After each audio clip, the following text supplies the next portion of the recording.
Hello and welcome, this is Rooflemonger, and we have a tips and tricks guide this time for Android 16 and Dragon Ball FighterZ.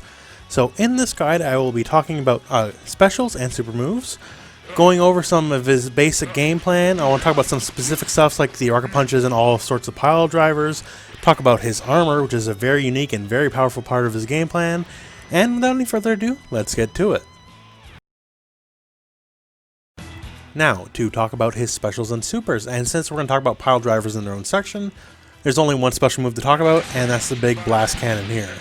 So that's quarter circle forward, your key blast button, or quarter circle back, your key blast button.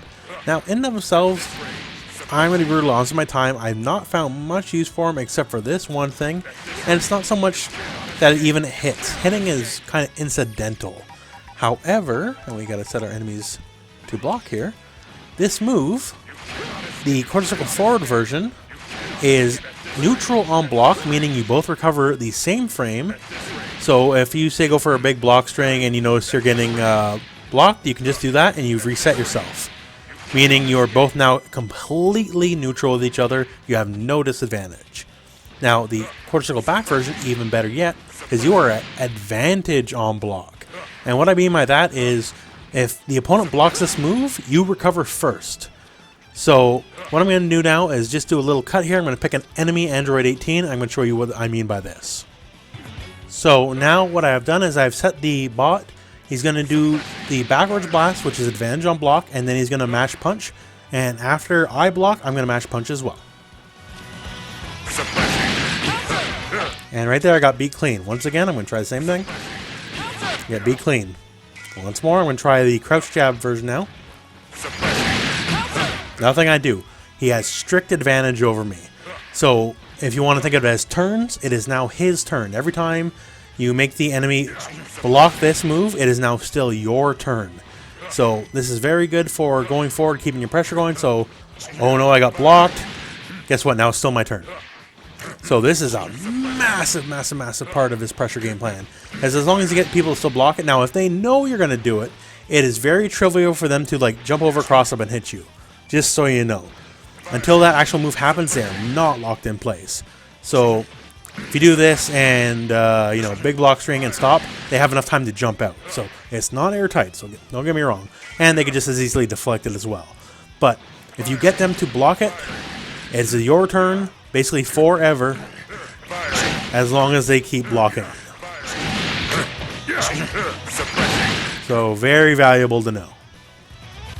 Now, next up, let's talk about our super moves. So he only has one level 1 super, and that is the really big beam here. Now, one thing to note here, it does alright damage. It's certainly nothing to sneeze at, but it isn't also that amazing and doesn't scale that great in a combo. However, it does have some more uses outside of that. So up close, it does respectable. It's a little over 2,000 damage. However, it is airborne, and not a lot of people use it in the air. It makes it a very safe tool to assist tag out if you have no safe tag out options. And just so you know, it actually has quite a bit of range. So you see here, it kind of covers that whole area of the screen. Now, it won't hit with all of its hits when it's that far up, but still, you know, better than nothing. But since it is his only option for level 1, beggars can't be choosers, and it's a fairly decent option to assist combo into, because wherever you are on the screen, it will go to the enemy versus where the character being called in is. So that is pretty handy. Now he has 2 level 3s. The first one, and the practical one, because self-destruct's not very practical, is his command grab. Yeah, you heard me right. So as see here, I got the dummy to block, and this is a command grab. So it makes it just all the much stronger, you know, if you're just going to randomly toss it out. You know, try not to randomly toss it out, but it is a very valid way to get an enemy who's being overly defensive, because once the flash happens, that's it. It's too late. They can't do anything. So the flash happens, they're already blocking. You got a guaranteed grab on your hands. And it does a very astonishing 4,816 damage. So it's a very damaging move. They don't want to be caught raw with it for sure. And of course, you know, we can end any pile driver into it. So it's your go-to combo ender too as a level 3. Nothing more to really say. It's just what it is, and it's pretty handy. Now, let's talk self-destructs. I know everyone wants some big, you know, showcase of the character. And that's the thing, and let me let you know right now, you're almost never going to hit in a real match. I'm not going to say never, but almost never. Now, the one exception you could hit in a real match is if you have, say, someone like a Gohan style character who has a level 3 beam and they get really sassy and try to do it from full screen, then that you can do something about. So in this situation, you can react to the Super Flash, and the startup of the self-destruct has infinite armor, and then you can do that as a reaction to the raw level 3 from full screen. However, you're not going to get that against probably pretty decent players, but if you're looking for style points, at least you got that. So the pile drivers, this is kind of the main event for Android 16. So they come in many flavors. And let's talk about the most basic one here. It's quarter circle forward and light attack. This is the most traditional style command grab as it's up close. And also causes a true hard knockdown, as we can see here. So we have an enemy settings. The recovery is set, and it's a true hard knockdown. So before you even get to the rest of pile drivers, let me show you a very common trick that's popular right now. So you can use it and air dash over and get your little instant cross up. And from there, you can kind of get all sorts of combos and all that. So it's a very tricky thing, and since their wake up is fixed, it allows you to do stuff like that. So it won't work forever, but for now it's very popular and a lot of people are falling for it, so keep it in mind. Now, on to our next one, that's quarter circle forward and medium attack. So it's a wall bounce. And our quarter circle forward and EX, which is also wall bounce. So the difference between our two wall bounces here is it's a lot easier for the EX one to get a combo anywhere on screen, as you can see here, whereas the medium one can only get a combo in the corner. And check the companion combo guide for stuff like that. Now, it's not to say the medium only works in the corner, so anywhere on screen, you can do quarter circle back medium, and you'll get the follow-up dunk, which is the anti-air dunk, which is our next topic here. So that's quarter circle back into one of the attacks, and each one has a slightly different angle, as you can see there. So this also works in the air for both versions. So the air versions, the anti-air attack is still anti-air in the air, and the forward versions are much the same in the air as well. Keep momentum here for the EX and medium. Now there is a bit of a rule for combos. You can only do one style of pile driver once per combo. And what I mean by that is, so say we do something very basic here. Let's try this. So we did quarter circle forward and light to get that pile driver. That is the only time we can do that in a combo. So even if we went, it'll just miss the next time. And that is true for all of the quarter circle forward family. So if you do a quarter circle back pile driver in the air, that is the only one you'll ever get. However, that means you're allowed 4 pile drivers per combo nominally. So what I mean by that is you're allowed 1 quarter circle back in the air, 1 quarter circle forward in the air, 1 grounded quarter circle back, and 1 grounded quarter circle forward. So what I'm going to do now is just show a combo that uses all 4 pile drivers. So here is the combo showing 4 different kinds of pile drivers. Now this is not an optimal combo by any stretch, but just to show you. Down you go.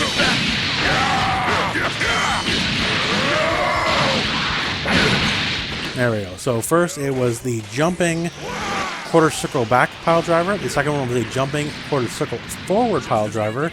Then after the sparking blast was the grounded quarter circle forward pile driver. And after that was the level 3 pile driver. So that is 4 pile drivers and 1 combo. Once again, not anywhere near an optimal combo, but just to show you the possibilities. So now I just want to talk about his basic key blast here, which is the old rocket punch. Now, if you're a fan of Marvel vs. Capcom, the rocket punch, kind of infamous with old boy Sentinel, but 16's works a little bit differently. So, in and of itself, it doesn't look like much, right? Just 2 projectiles, except for maybe if you just caught it right there, it homes in. So now we're just going to set our enemy to jump, just so we can see here. So you see here, I'm not moving, I'm not hitting any directions, I am just simply hitting the button, and it homes in. Now the homing is very limited, so it's not going to go like, full 360 degrees to hit the foe or anything, but it homes in, and that's pretty handy. And also, same deal here with the jumping version. It also hits at a very aggressive angle because of the homing, and you can kind of just go a little ham with this. You can make the enemy want to homing dash this move for sure, at which point, you know, from full screen, homing dash is always a bad idea. You can just crouch heavy it and, you know, get a free combo. But this is one of the better basic key blasts in the game, I really gotta say. From when it comes from the angle, it does a decent little chunk of damage. It's very easy to confirm into vanish combo, which we can go right into our hard knockdown, into our little gimmick we talked about earlier. It's just all around one of the better key blasts in my opinion. Pretty handy. Now to speak on his armor. Now armor is incredibly rare in this game. Only a handful of people have it. 16, Nappa, TN, and I think there's one or two more I'm forgetting offhand. But armor is a very rare concept. And what do I mean by armor? I mean simply this. Now, it's all clear as day there. I charged through that Kamehameha like it was nothing. So that's what 16 has. He has this property on his standing heavy, his jumping heavy, and his crouching heavy. Now all these moves simply can go through anything. And now it's not infallible, just so you know here. So now we're just going to set the no recovery here. So whatever he armors through, and the armor's not forever as you just saw right there. So he will take damage for everything he armors through. So this is not an infallible move. But the payoff is basically this. Like, so say Goku's going to Kamehameha. You know, we're going to do much more damage in the end than he is, basically, if we get our connect. We get our connection, we get a full combo into, you know, whatever. Which more than offsets a little bit of damage we're going to take from armoring in. So he gets to really bully people. He gets to play a game basically where you're both like kind of mid-screen. If you both think you're going to roughly stay where you are, maybe a little bit in the air, and keep in mind he can do this in the air as well. You can kind of say, you know, throw it to the wind. I'm just going to go in, go nuts. And that's a really powerful tool. Now, it's the charge, just like most standing heavy attacks, is not terribly safe on block, but you can very much mitigate that with assists and, you know, all sorts of other stuff. But it just lets him bully from a range that no other character can contest as well. I'm not saying this is infallible, like his, you know, old boy Tien, he can do very much a similar style thing here, so he's got armor too. But this is, you know, no tricks, no setups, just go for it, bingo, bango, bongo. And if you get a hit, you get a full combo, fantastic. It makes people really scared to hit buttons because they're going to want to wait for you to do it and then try to punish you, depending on, you know, how quick you are to get an assist cover or do something else to make it a little more safe. But it's incredibly, incredibly, incredibly powerful tool because you just get to play your own game now and you get to be aggressive in a way, you know, a lot of other characters want to be but can't. So, you know, you take a little bit of damage and you get a lot more in return. That's the essence of armor, and for 16, it's one of his best tools. Now, as for his more generalized game plan, so a lot of what I talked before is kind of the game plan. You know, the pile drivers, the armor. He's got a very annoying key blast, a little more annoying than most characters. But one thing I want to talk about here is just the range of his normal. So I kind of harped on this, big fan of this in Android 21 when I made that tips and tricks video. But like, this is starting position, you know, round one fight, right? And his standing medium hits from this far away. So that's got a lot of range to it. Now, one thing to note here too, you can get a decent amount more damage per bread and butter combo if you do this as a starter. But however, keep in mind, that won't hit from max range. So I do have that in the combo video, but keep in mind here, so if you're at the max range of your stand medium, you will not be able to get the heavy follow-up, so just omit the rocket punches. Yeah, you'll lose a little bit of damage, but you get to keep the combo, and that's definitely more important in the end. Now, just for some other notes here, so I mentioned here all about the whole armor thing. I don't go too crazy on it. Like, it is not very safe on block here.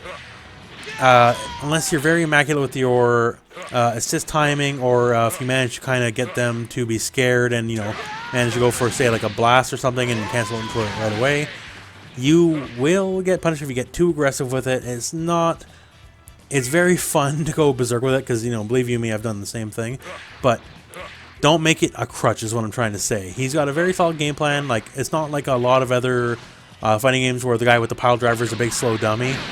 He got, you know, he can run, he can air dash, he's got a lot of other mobility options that grappler characters in most other fighting games simply would, you know, love to have. He's got them all, so we don't have to rely on like the big dumb armored option for every single situation, although it is really fun. So another thing to note here about Android 16 is due to the nature of the piledrivers always ending at a very fixed angle, he is very friendly assist-wise when it comes to recombos and stuff like that. Even with characters that, at least in this very early juncture of the game, seem to have, so much more wonky assists like hitting Majin Buu. So, with the more traditional combo restarters like the beam users, Vegeta, all that, still very easy, but since it always ends in a fixed point, it just makes it, very easy, just, kind of just get whatever with them. It is not very difficult. Even a character like Majin Buu, launches them a bit high. All you need to do is make a quick readjustment and, super jump cancel, and you still get the same deal. But he plays incredibly friendly with just about near every assist in the game that can hit, except for, Android 18, who doesn't have a hitbox. But other than that, as far as, recombos go, you can pretty much pick near anyone, and Android 16 will play nice with them. So, in closing, that's everything really needs to be said about Android 16. He's got armor, he's got good normals, very far range. He's kind of, one of the most complete grappler characters in modern fighting games. So, that, in my opinion, makes him pretty good, because generally characters with command grabs that are command grab oriented, they're very bad or pretty decent, and very little middle ground. So, I'm happy to say, at least in my personal opinion, Android 16 seems to be on the higher end of the spectrum, and he does pretty well. I'll leave you with this one trick here. So, Android 16's assist is the big old blast cannon. This guy right here. So, it leaves them standing. So, you can get a little tricky with people who can side switch. So, old man hit here. He's got the little side switch into, the little knuckle jab. So, we can do something like this. And when you know it, that says 2-hit combo, and you better have blocked cross-up, because 16 now you have to block the other way because hit just switched sides, making that assist pretty good for side switching shenanigans. But anyways, that's all I gotta say for now, so thank you very much for watching. I hope this video found you well. Go out and play some Dragon Ball.